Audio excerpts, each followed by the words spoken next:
Hi all, welcome to PsyQ learning. അപ്പോൾ നമ്മൾ ഇന്നത്തെ ക്ലാസ്സിൽ ഡിസ്കസ് ചെയ്യാൻ പോകുന്നത് കോഗ്നിറ്റീവ് സൈക്കോളജി എന്നുള്ള ഒരു കോൺസെപ്റ്റിന്റെ ഹിസ്റ്ററിയാണ്. അതായത് നമ്മളിപ്പോൾ എന്തൊരു സബ്ജക്റ്റ് നമ്മൾ ഡിസ്കസ് ചെയ്യുകയാണെങ്കിലും നമ്മൾ അതിന്റെ ഫസ്റ്റ് നമ്മൾ ഡിസ്കസ് ചെയ്യുന്ന കാര്യമാണ് അതിന്റെ ഹിസ്റ്ററി. പിന്നെ അതേപോലെ തന്നെ അതിൽ മേജറായിട്ട് വന്നിട്ടുള്ള ഡെവലപ്മെന്റ്സ്, അതായത് മേജറായിട്ട് എന്തൊക്കെ കാര്യങ്ങളാണ് ഓരോ പീരീഡിലും ആൾക്കാർ കൊണ്ടുവന്നിട്ടുള്ളത് എന്നുള്ള കാര്യമാണ് നമ്മൾ ഹിസ്റ്ററി എന്ന് പറഞ്ഞിട്ട് ഡിസ്കസ് ചെയ്യുന്നത്. ഇപ്പൊ നമ്മൾ ഇപ്പൊ സൈക്കോളജി, നിങ്ങൾ ജനറൽ സൈക്കോളജി പഠിച്ച സമയത്ത് ജനറൽ സൈക്കോളജിന്റെ ഒരു ഹിസ്റ്ററി പഠിച്ചിട്ടുണ്ടാവും അല്ലെ. അതായത് ഇപ്പൊ സ്കൂൾ ഓഫ് തോട്ട്സ് എങ്ങനെയൊക്കെയാണ് വന്നത്, എങ്ങനെയാണ് എന്താ പറയാ സൈക്കോളജി എന്നുള്ള ഒരു കോൺസെപ്റ്റിന്റെ ഡെവലപ്മെന്റ് വന്നതെന്നുള്ള രീതിയിൽ അതിന്റെ ഒരു ഹിസ്റ്ററി പഠിച്ചിട്ടുണ്ടാവും. ഇപ്പൊ നിങ്ങളിപ്പോ സോഷ്യൽ സൈക്കോളജി പഠിക്കുകയാണെങ്കിൽ അതിന്റെ ഒരു ഹിസ്റ്ററി പഠിക്കേണ്ടി വരും. അബ്നോർമൽ സൈക്കോളജി പഠിക്കുന്നുണ്ടെങ്കിൽ ഇപ്പോൾ DSM, അതേപോലെ തന്നെ ICD, ഇതിന്റെ ഒക്കെ ഡെവലപ്മെന്റ്സിനെ കുറിച്ച് പഠിക്കേണ്ടി വരും. അപ്പൊ ഏതൊരു സബ്ജക്ട് പഠിക്കുകയാണെങ്കിലും അതിന്റെ എന്താ പറയുക ഹിസ്റ്ററി എന്നുള്ള ഒരു കോൺസെപ്റ്റ് അറിഞ്ഞിരിക്കുക എന്നുള്ളത് വളരെയധികം ഇമ്പോർട്ടന്റ് ആണ്. പിന്നെ നമ്മൾ എക്സാം ഓറിയന്റഡ് ആയിട്ട് നോക്കുന്ന സമയത്ത് മോസ്റ്റ് പ്രോബബ്ലി ഹിസ്റ്ററി എന്നുള്ള ഒരു കോൺസെപ്റ്റ് നമ്മുടെ സിലബസിൽ ഉണ്ടെങ്കിൽ ഒരു essay ക്വസ്റ്റ്യൻ ആയിട്ട് അധികവും ഹിസ്റ്ററി വരാറുണ്ട്. സോ നമുക്ക് ഹിസ്റ്ററി ഒന്ന് നോക്കാം കോഗ്നിറ്റീവ് സൈക്കോളജിയുടെ. അപ്പൊ ഫസ്റ്റ് നമ്മൾ ഈ ഒരു കോഗ്നിറ്റീവ് സൈക്കോളജിന്റെ ഹിസ്റ്ററി നമ്മൾ പഠിക്കുന്ന സമയത്ത് നമുക്ക് ഡിഫറെന്റ് പീരീഡ്സ് ഓഫ് ടൈമിൽ ഇത് നടന്നതായിട്ട് നമുക്ക് അതിനെ ക്ലാസിഫൈ ചെയ്യാൻ പറ്റും. അതായത് ഡിഫറെന്റ് പീരീഡ്സ് ഓഫ് ടൈമിൽ ഇന്ന ഡെവലപ്മെന്റ്സ് ഉണ്ടായി എന്ന് പറഞ്ഞിട്ട് നമുക്ക് അതിനെ ക്ലാസിഫൈ ചെയ്ത് പഠിക്കാൻ പറ്റും. അതിൽ ഫസ്റ്റ് ഉള്ളൊരു പീരീഡ് ആണ് ആൻഷ്യൻ പീരീഡ്. അതായത് ഏറ്റവും ഏർലിയസ്റ്റ് ആയിട്ടുള്ള പീരീഡിൽ ഒരു കോഗ്നിറ്റീവ് സൈക്കോളജിന്റെ ഡെവലപ്മെന്റ് ആണ് നമ്മളിവിടെ നോക്കുന്നത്.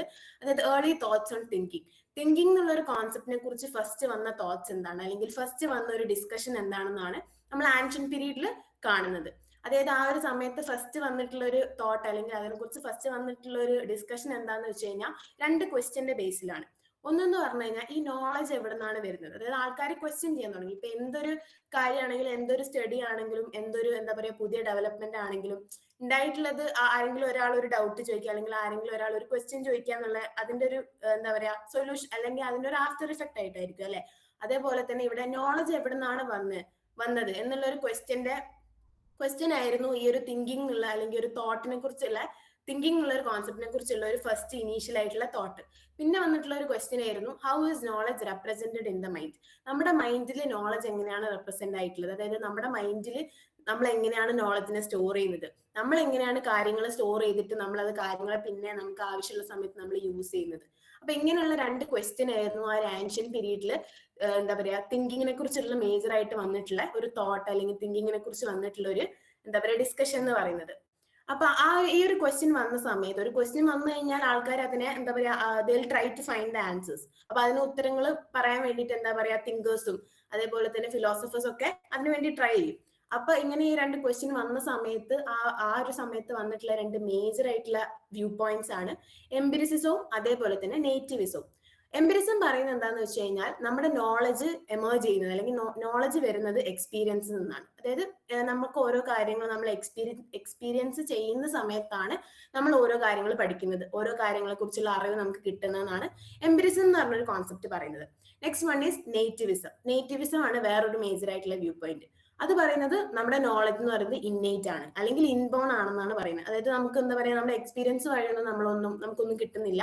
നമുക്ക് എന്താ പറയുക ഒരാൾ ജനിക്കുന്ന സമയത്ത് അയാൾക്ക് ഇന്നേറ്റ് ആയിട്ട് കുറെ നോളജ് കിട്ടുന്നുണ്ട് എന്നുള്ളതാണ് നേറ്റിവിസം എന്ന് പറഞ്ഞ ഒരു കോൺസെപ്റ്റിൽ പറഞ്ഞുകൊണ്ടിരുന്നത്. ആൻഡ് ആ ഒരു സമയത്ത്, അതായത് ഇനീഷ്യൽ ഡേയ്സിൽ നടന്ന ഡിബേറ്റ്സിൽ തോട്ടിന്റെ ലൊക്കേഷൻ എവിടെയാന്നുള്ള ഒരു കോൺസെപ്റ്റും കൂടെ ഉണ്ടായിരുന്നു. അതായത് തോട്ടിന്റെ ലൊക്കേഷനെ കുറിച്ചും ആൾക്കാർ ഡിബേറ്റ് ചെയ്തിട്ടുണ്ടായിരുന്നു. അതിൽ മെയിൻ ആയിട്ട് ഇപ്പൊ നമ്മൾ സൈക്കോളജിനെ കുറിച്ച്, ജനറൽ സൈക്കോളജിയിലെ കാര്യം നമ്മൾ പറയുമ്പോഴും അതിൽ മെയിൻ ആയിട്ട് വരുന്ന ആൾക്കാരാണ് അരിസ്റ്റോട്ടിലും അതേപോലെ തന്നെ പ്ലാറ്റോ അല്ലെ. അപ്പൊ ഇവിടെയും നമുക്ക് ലൊക്കേഷൻ ഓഫ് തോട്ടിന്റെ ബേസിലും അരിസ്റ്റോട്ടിലും പ്ലാറ്റോവും അവരുടേതായ ഒരു ഒപ്പീനിയൻ പറഞ്ഞിട്ടുണ്ട്. അതായത് അരിസ്റ്റോട്ടിൽ വേറെ കുറച്ച് ഗ്രൂപ്പ് ഓഫ് ആൾക്കാരും ബിലീവ് ചെയ്തിട്ടുണ്ടായിരുന്നത് നമ്മുടെ നോളജ് ലൊക്കേറ്റ് ചെയ്തിട്ടുള്ളത് ഹാർട്ടിലാണെന്നാണ്. പക്ഷെ പ്ലാറ്റോ ബിലീവ് ചെയ്തിട്ടുണ്ടായിരുന്നത് നോളജ് ലൊക്കേറ്റ് ചെയ്തിട്ടുള്ളത് നമ്മുടെ ബ്രെയിനിലാണെന്നാണ്. അപ്പൊ ഇതായിരുന്നു എന്താ പറയുക ഡിബേറ്റ്, അല്ലെ 2 കോൺട്രഡിക്ടറി ഡിബേറ്റ് ഇതായിരുന്നു. അതായത് ലൊക്കേഷൻ ഓഫ് തോട്ട് വരുന്നത് ഒരു ടീം പറഞ്ഞു ഹാർട്ടിലാണ്, വേറൊരു ടീം പറഞ്ഞു അത് ബ്രെയിനിലാണെന്ന്. പിന്നെ നെക്സ്റ്റ് എന്ന് പറഞ്ഞു കഴിഞ്ഞാൽ റിനൈസൻസിന്റെ പീരീഡ് ആണ്. റിനൈസൻസിന്റെ പീരീഡ് എന്ന് പറഞ്ഞു കഴിഞ്ഞാൽ എന്താ പറയുക ഒരു റീബർത്ത് ടൈം ആണ്. അത് ഹിസ്റ്ററിയിൽ മേജർ ആയിട്ടുള്ള ഒരു പീരീഡ് ആണ് റിനൈസൻസ് എന്ന് പറയുന്നത്. അതായത് ഒരു 14th സെഞ്ചുറി മുതലുള്ള ഒരു ടൈം പീരീഡ് ആണ് ഇവിടെ വരുന്നത്. അപ്പൊ ഈ ഒരു സമയത്ത് കോഗ്നിറ്റീവ് സൈക്കോളജി അല്ലെങ്കിൽ കോഗ്നിഷൻ എന്ന് പറഞ്ഞ കോൺസെപ്റ്റിൽ ഉണ്ടായിട്ടുള്ള ഡെവലപ്മെന്റ്സ് എന്തൊക്കെയാണെന്ന് പറഞ്ഞു കഴിഞ്ഞാൽ ഒരുപാട് സ്കോളേഴ്സ് അക്സെപ്റ്റ് ചെയ്തു that knowledge is located in the brain. Knowledge അല്ലെങ്കിൽ എന്താ പറയാ information is located in the ബ്രെയിനിലാണ് നമ്മുടെ നോളജ് ലൊക്കേറ്റ് ചെയ്തിട്ടുള്ളതെന്ന് സ്കോളേഴ്സ് ബിലീവ് ചെയ്തു. പിന്നെ പിന്നെ വന്നിട്ടുള്ള ആ ഒരു സമയത്ത് വന്നിട്ടുള്ള ഒരു ഡിസ്കഷൻ ആണ് നോളജ് നമുക്ക് കിട്ടുന്ന അല്ലെങ്കിൽ നമുക്ക് നോളജ് ഗെയിൻ ചെയ്യാൻ പറ്റുന്നത് നമ്മുടെ ഫിസിക്കൽ സെൻസസിലൂടെയും അതേപോലെ തന്നെ ഡിവൈൻ ആൻഡ് ഇന്റലക്ച്വൽ സോഴ്സസിലൂടെയും ആണെന്നാണ്. ഫിസിക്കൽ സെൻസസ് എന്ന് പറഞ്ഞു കഴിഞ്ഞാൽ നമ്മുടെ എന്താ പറയാ നമ്മുടെ 5 സെൻസസ് അല്ലെ, അതായത് നമ്മുടെ ഐസ്, ഇയേഴ്സ്, നമ്മുടെ ടച്ച്, നമ്മുടെ എന്താ പറയാ ടേസ്റ്റ്, ഇങ്ങനെയുള്ള 5 സെൻസസിലൂടെയാണ് നമുക്ക് എന്താ പറയാ നോളജ് കിട്ടുന്നതെന്നാണ്. വേറൊരു മാർഗം എന്ന് പറയുന്നത് ഇന്റലക്ച്വൽ സോഴ്സസ് അല്ലെങ്കിൽ ഡിവൈൻ ആയിട്ടുള്ള സോഴ്സസ്, അതായത് എന്താ പറയാ നമ്മളൊരു ഹയർ പവർ, അതിലൊരു ഗോഡ് വഴിയാണ് നോളജ് വരുന്നത്, അങ്ങനെയുള്ള ഒരു കോൺസെപ്റ്റും കൂടെ ആ ഒരു സമയത്ത് വന്നിരുന്നു. അതായത് സ്പിരിച്വൽ അണ്ടർസ്റ്റാൻഡിങ്ങിലൂടെയും നമുക്ക് നോളജ് കിട്ടുന്നുണ്ട് എന്നായിരുന്നു ആ ഒരു സമയത്ത് ബിലീവ് ചെയ്തിട്ടുണ്ടായിരുന്നത്. പിന്നെ ആ ഒരു സമയത്ത് തന്നെയാണ് ബ്രിട്ടീഷ് എംബറിസിസ്റ്റ് ആയിട്ടുള്ള കുറച്ച് ആൾക്കാർ ഒരു കോൺസെപ്റ്റ് പറഞ്ഞിട്ടുള്ളത്. ഒരു 18th സെഞ്ചുറി ടൈമിലാണ് ആ ഒരു കോൺസെപ്റ്റ് വന്നിട്ടുള്ളത്. അതിൽ മേജർ ആയിട്ട് പ്രപ്പോസ് ചെയ്ത ആൾക്കാരുടെ പേരാണ് നമ്മളിവിടെ ലിസ്റ്റ് ചെയ്തിട്ടുള്ളത്. അതായത് Berkeley, Hume, James Mill, John Stuart Mill, ഇങ്ങനെയുള്ള കുറച്ച് ആൾക്കാർ ചേർന്നിട്ട് ഇന്റേണൽ റെപ്രസെന്റേഷൻ എന്ന് പറഞ്ഞ ഒരു കോൺസെപ്റ്റിനെ അവരെന്താ പറയാ ഫസ്റ്റ് ആയിട്ട് ഡിസ്കസ് ചെയ്തു. ഇന്റേണൽ റെപ്രസെന്റേഷൻ എന്താന്ന് പറഞ്ഞു കഴിഞ്ഞാല് നമുക്ക് നമ്മുടെ മൈൻഡിൽ, അതായത് ഓബ്ജക്ട്സിനെ കുറിച്ച് അല്ലെങ്കിൽ ഇവന്റ്സിനെ കുറിച്ചൊക്കെ നമ്മുടെ മൈൻഡിലുള്ള ഒരു ഇമേജ് അല്ലെങ്കിൽ നമ്മുടെ മൈൻഡിൽ അതെങ്ങനെയാണോ ഉള്ളത് അതാണ് ഇന്റേണൽ റെപ്രസെന്റേഷൻ എന്ന് പറഞ്ഞു കഴിഞ്ഞാൽ.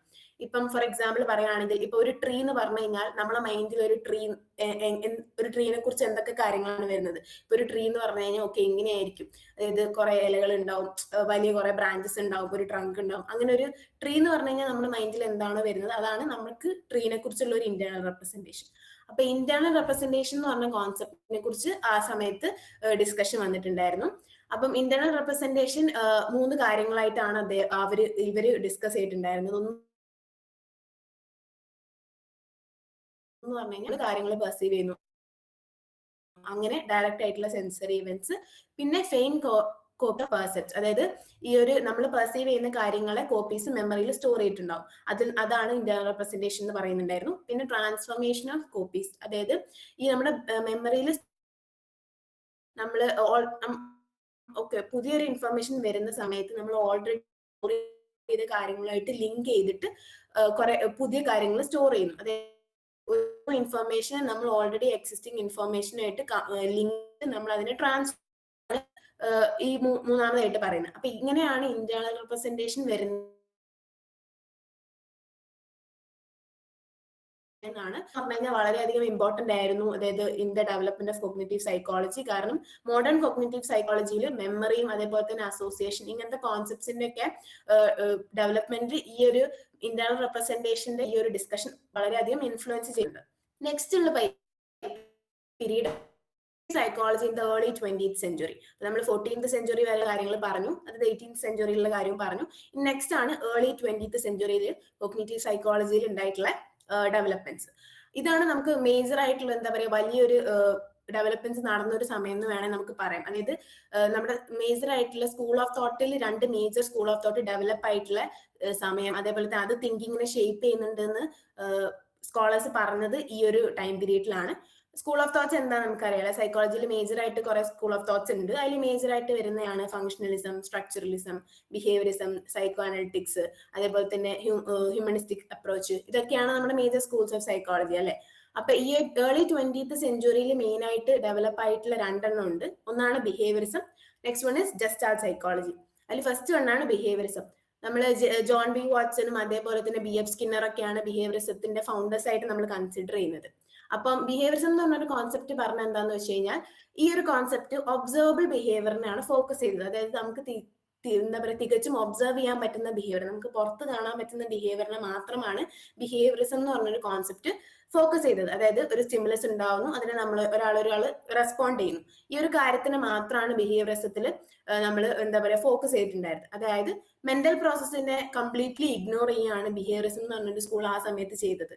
അപ്പൊ എന്താ പറയാ അറ്റൻഷൻ, മെമ്മറി, തിങ്കിങ്, കോൺഷ്യസ്നെസ് ഇങ്ങനെയുള്ള എന്താ പറയുക മെന്റൽ പ്രോസസ്സിനൊന്നും യാതൊരു രീതിയിലുള്ള ഇമ്പോർട്ടൻസോ അല്ലെങ്കിൽ അതിനെ കുറിച്ചുള്ള ഡിസ്കഷൻസ് ഒന്നും ബിഹേവിയറിസം പറഞ്ഞിട്ടില്ലായിരുന്നു. മെന്റൽ പ്രോസസ്സിനെല്ലാം ഈ ഒരു കോൺസെപ്റ്റ് അൺസയന്റിഫിക് ആയിട്ടാണ് കണ്ടിട്ടുണ്ടായിരുന്നത്. നെക്സ്റ്റ് ഒരു മേജർ സ്കൂൾ ഓഫ് സൈക്കോളജി ആ സമയത്ത് ഡെവലപ്പ് ആയതാണ് ജസ്റ്റാൾട്ട് സൈക്കോളജി അല്ലെ. അപ്പം ഇതെന്ന് പറഞ്ഞു കഴിഞ്ഞാൽ നമ്മൾ ഇതിന്റെ ഫാദേഴ്സ് ആയിട്ട് നമുക്ക് കോലർനെയും കോഫ്ക, ഇവര് മാക്സ് വെർത്തേമർ, ഇവരൊക്കെയാണ് ഇതിന്റെ ഫൗണ്ടേഴ്സ് ആയിട്ട് വരുന്നത്. ജസ്റ്റാൾട്ട് സൈക്കോളജിനെ ആലോചിക്കുമ്പോൾ തന്നെ നമുക്ക് ഓർമ്മ വരേണ്ട ഒരു കാര്യമാണ് whole is greater than sum of it parts. അതായത് നമ്മൾ എങ്ങനെയാണ് ഹ്യൂമൻസ് കാര്യങ്ങളെ ആസ് എ ഹോൾ പെർസീവ് ചെയ്യുന്നത്, അതായത് പാറ്റേൺസ് ആയിട്ടും അതേപോലെ തന്നെ ഹോൾ ആയിട്ടും പെർസീവ് ചെയ്യുന്നത്, കാര്യങ്ങളെ ഒരു വലിയ ഒരുമിച്ച് എങ്ങനെയാണ് നമ്മൾ പെർസീവ് ചെയ്യുന്നത് എന്നുള്ളതാണ് ജസ്റ്റാൾട്ട് സൈക്കോളജിയിൽ വരുന്നത്. അപ്പൊ ജസ്റ്റാൾട്ട് സൈക്കോളജിയിലാണെങ്കിൽ കുറെ ലോസ് ഒക്കെ ഉണ്ട്, അതായത് law of continuity, law of similarity, അങ്ങനെ കുറെ കാര്യങ്ങളുണ്ട്. ഇപ്പൊ ജസ്റ്റ് ഒരു എക്സാമ്പിൾ പറയുകയാണെങ്കിൽ, നമ്മൾ എന്തെങ്കിലും ഒരു ഇപ്പൊ ഒരു ബസ് നമ്മൾ കാണുവാണെങ്കിൽ നമ്മൾ അതിനെ എന്താ പറയാ, കളക്ഷൻ ഓഫ് ഓക്കെ അതിന് വീൽ ഉണ്ട്, അതിനൊരു ബോഡി ഉണ്ട്, കുറെ വിൻഡോ ഉണ്ട്, അതിനൊരു കുറെ സീറ്റ് ഉണ്ട്, അങ്ങനെയല്ല നമ്മൾ അതിനെ കാണുന്നത്. ആസ് എ ഹോൾ ഒരു ബസ്സായിട്ടാണ് നമ്മൾ അതിനെ കാണുന്നത്. അപ്പൊ ഇതാണ് ജസ്റ്റാൾട്ട് സൈക്കോളജി എക്സ്പ്ലെയിൻ ചെയ്യുന്നത്. അതായത് നമ്മൾ ഹ്യൂമൻസ് എപ്പോഴും കാര്യങ്ങളെ പാറ്റേൺസ് ആയിട്ടും അതേപോലെ തന്നെ ആസ് എ ഹോൾ ആണ് പെർസീവ് ചെയ്യുന്നത്. അപ്പൊ ഈ ഒരു കോൺസെപ്റ്റ് കോഗ്നിറ്റീവ് സൈക്കോളജിയിൽ വളരെയധികം എന്താ പറയാ മേജർ ആയിട്ട് ഇമ്പാക്ട് കൊണ്ടുവന്നിട്ടുള്ള ഒരു കോൺസെപ്റ്റ് ആണ്. പിന്നെ അതേപോലെ തന്നെ ജസ്റ്റാൾട്ട് സൈക്കോളജി ഇന്റേണൽ റെപ്രസെന്റേഷന്റെ ഐഡിയനെ സപ്പോർട്ട് ചെയ്യുകയും ചെയ്തിട്ടുണ്ട്. നേരത്തെ ഇന്റേണൽ റെപ്രസെന്റേഷനെ കുറിച്ച് ഡിസ്കഷൻ വന്നിട്ടുണ്ടായിരുന്നു. അപ്പൊ ആ ഒരു ഐഡിയനെ ജസ്റ്റാൾട്ട് സൈക്കോളജി സപ്പോർട്ട് ചെയ്തിട്ടുണ്ട്. ആൻഡ് ഇതിനകത്ത് വരുന്നതാണ് ഐസോമോർഫിസം എന്ന് പറഞ്ഞൊരു കോൺസെപ്റ്റും കൂടെ ജസ്റ്റാൾട്ട് സൈക്കോളജിയിൽ അവർ മെൻഷൻ ചെയ്തിട്ടുണ്ട്.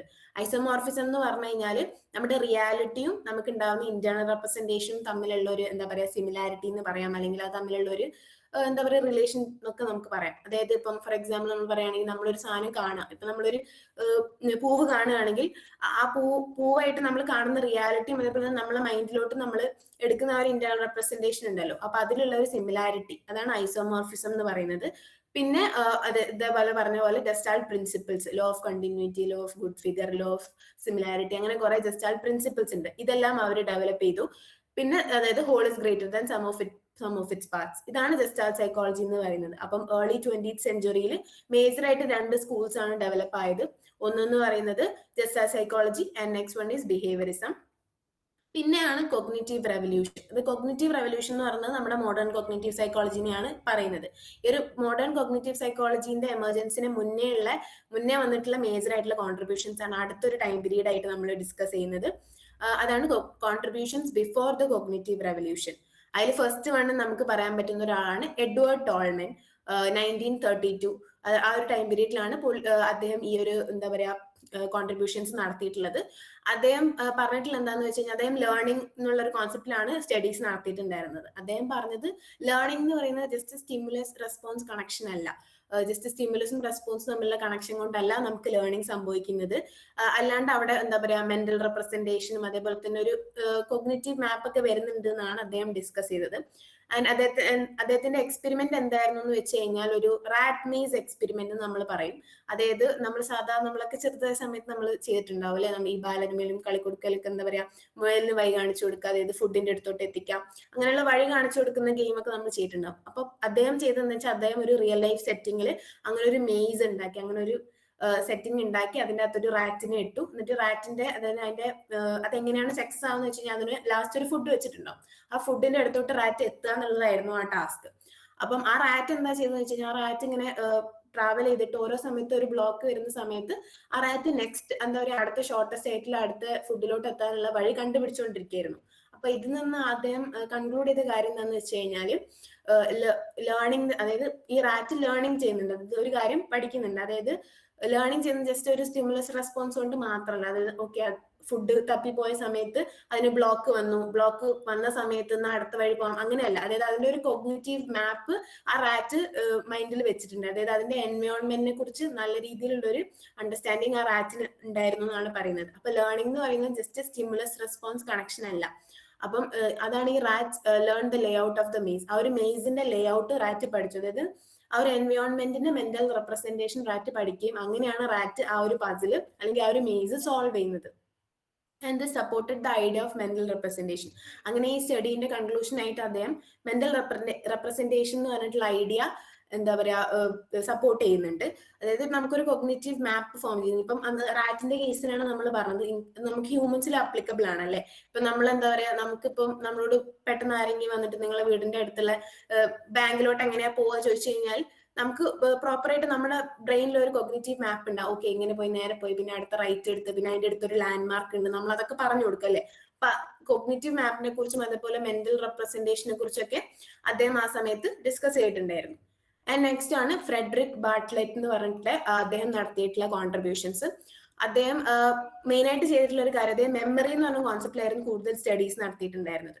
ആ ഒരു പീരീഡിലാണെങ്കിൽ മെമ്മറിയിലെ കുറെ എക്സ്പെരിമെന്റ്സ് ഒക്കെ നോൺസെൻസ് സിലബിൾസ് വെച്ചിട്ട് ചെയ്യുന്നുണ്ടായിരുന്നു.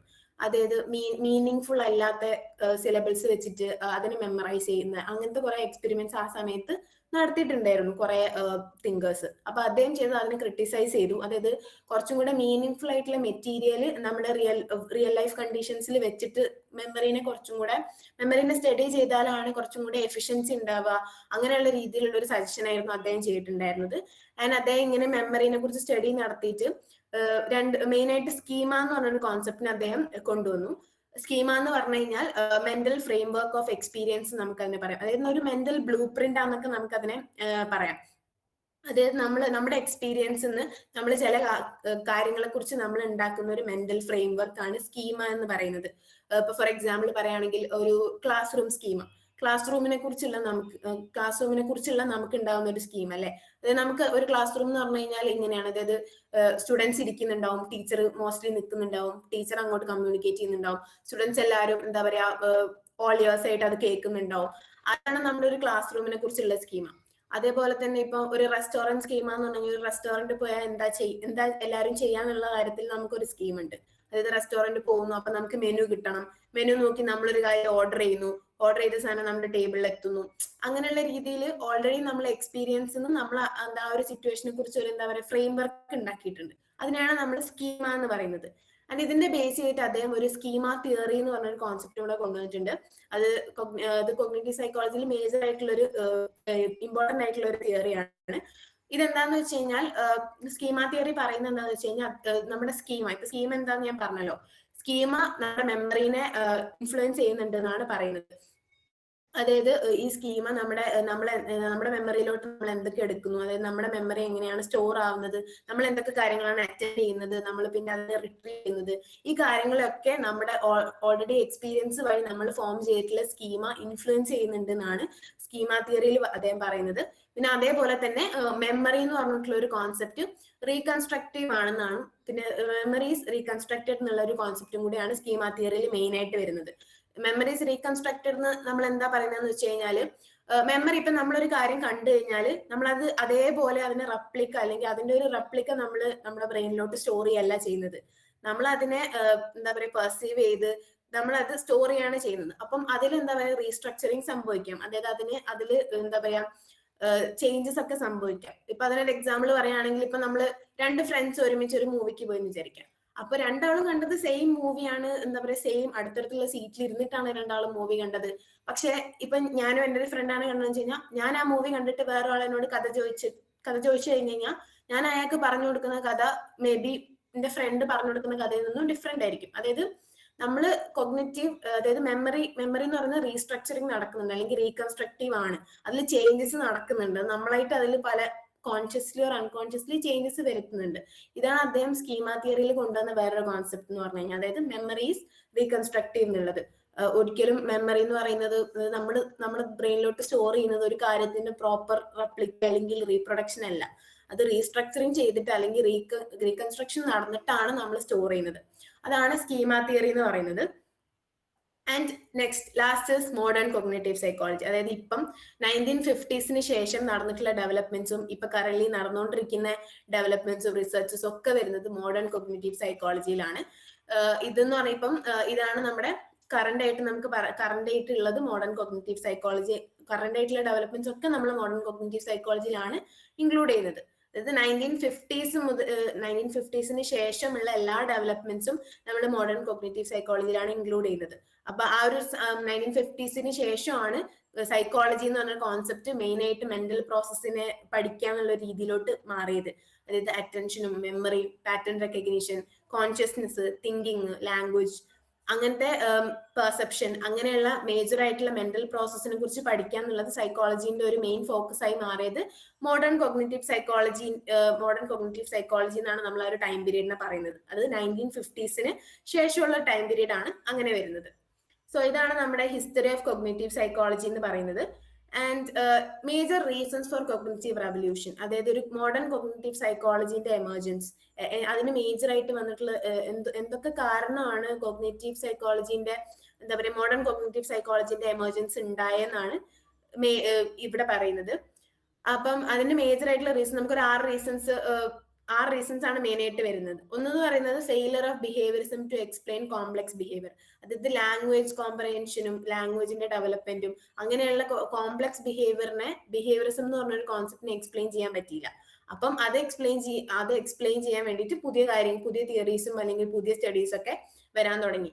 പിന്നെ എന്താ പറയുക, ഇൻഫർമേഷൻ പ്രോസസിങ് തിയറി, അതേപോലെ തന്നെ സിഗ്നൽ ഡിറ്റക്ഷൻ തിയറി, ഇങ്ങനെയുള്ള തിയറീസ് ഒക്കെ വന്നതുകൊണ്ട്, പിന്നെ ലാംഗ്വേജും അതേപോലെ തന്നെ ഗ്രാമറും ഇതിന്റെ സ്ട്രക്ചറിനെ കുറിച്ചുള്ള, എന്താ പറയുക, ഇതിന്റെ സ്ട്രക്ചറും അതേപോലെ തന്നെ ഇതിനെ കുറിച്ചുള്ള സ്റ്റഡീസും വന്നതുകൊണ്ട്, പിന്നെ എന്താ പറയുക, മെമ്മറി സിസ്റ്റത്തിനെ കുറിച്ചുള്ള പുതിയ തിയറീസും അതേപോലെ തന്നെ മോഡൽസും വന്നതുകൊണ്ട്, പിന്നെ നമ്മുടെ എന്താ പറയാ കമ്പ്യൂട്ടർ സയൻസ്, അതായത് കമ്പ്യൂട്ടറിന് ഇൻഫർമേഷൻ പ്രോസസിംഗ് മോഡൽസ് ആയിട്ടുള്ള സിമിലാരിറ്റി, പിന്നെ അതേപോലെ തന്നെ പിയാഷെ കോഗ്നിറ്റീവ് ഡെവലപ്മെന്റിനെ കുറിച്ച് നടത്തിയിട്ടുള്ള സ്റ്റഡീസ്, അതായത് ചിൽഡ്രന് കൊഗ്നിറ്റീവ് ഡെവലപ്മെന്റ് എങ്ങനെയാണ് നടക്കുന്നത്, ചിൽഡ്രൻ എങ്ങനെയാണ് കൊഗ്നിറ്റീവ്ലി ഡെവലപ്പ് ആവുന്നത്, അങ്ങനെയുള്ള കാര്യങ്ങളെ കുറിച്ചുള്ള വന്ന സ്റ്റഡീസ്. ഇതാണ് നമ്മുടെ ഒരു കൊഗ്നിറ്റീവ് റെവല്യൂഷന്റെ മേജർ റീസൺസ് ആയിട്ട് നമുക്ക് പറയാൻ പറ്റുക. അപ്പം ഇത്രയാണ് നമ്മുടെ ഹിസ്റ്ററി ഓഫ് കൊഗ്നിറ്റീവ് സൈക്കോളജി എന്ന് പറഞ്ഞു കഴിഞ്ഞാല്. അപ്പം മേജർ ആയിട്ട് നമ്മൾ ഇതിന് കുറച്ച് പീരീഡ്സ് ആയിട്ട് തിരിക്കുന്നുണ്ട്. എന്നിട്ട് നമ്മൾ ഓരോന്നിലും വന്നിട്ടുള്ള മേജർ ആയിട്ടുള്ള കാര്യങ്ങളാണ് നമ്മൾ ഡിസ്കസ് ചെയ്തിട്ടുള്ളത്. അപ്പം ഇത് വളരെ സിമ്പിൾ ആണ്, ജസ്റ്റ് ഒരു എന്താ പറയുക സ്റ്റോറി പോലെ ആലോചിച്ച് വെച്ചാൽ മതി. അപ്പൊ അങ്ങനെ എഴുതി കഴിഞ്ഞ് കഴിഞ്ഞാൽ എന്തായാലും എന്തായാലും മോസ്റ്റ്ലി നമ്മുടെ എക്സാമിനൊക്കെ ഒരു എസ്സേ ക്വസ്റ്റ്യൻ ആയിട്ട് തന്നെ വരുന്ന ഒരു കോൺസെപ്റ്റ് ആണ് ഹിസ്റ്ററി എന്ന് പറഞ്ഞു കഴിഞ്ഞാൽ. അപ്പൊ എന്തായാലും ഈ ഒരു കോൺസെപ്റ്റ് ജസ്റ്റ്, അതായത് നമ്മൾ പഠിക്കുന്ന തിയറീസും കാര്യങ്ങളൊക്കെ തന്നെ അതിനെ ജസ്റ്റ് ഒന്ന് അറേഞ്ച് ചെയ്ത് പഠിച്ചാൽ മതി. അതായത് ഈ ഒരു പീരീഡിൽ ഇത് സംഭവിച്ചു, ഈ ഒരു പീരീഡിൽ ഇത് സംഭവിച്ചു എന്നുള്ള രീതിയിൽ, ഒരു സ്റ്റോറി എന്നുള്ള രീതിയിൽ ഓർത്ത് വെച്ചാൽ മതി. അപ്പം ബാക്കി നമ്മൾ കോഗ്നിറ്റീവ് സൈക്കോളജിയിലെ കോൺസെപ്റ്റ്സ് ഒക്കെ നമ്മൾ നെക്സ്റ്റ് ക്ലാസ്സിൽ ഡിസ്കസ് ചെയ്യാം. Okay, thank you.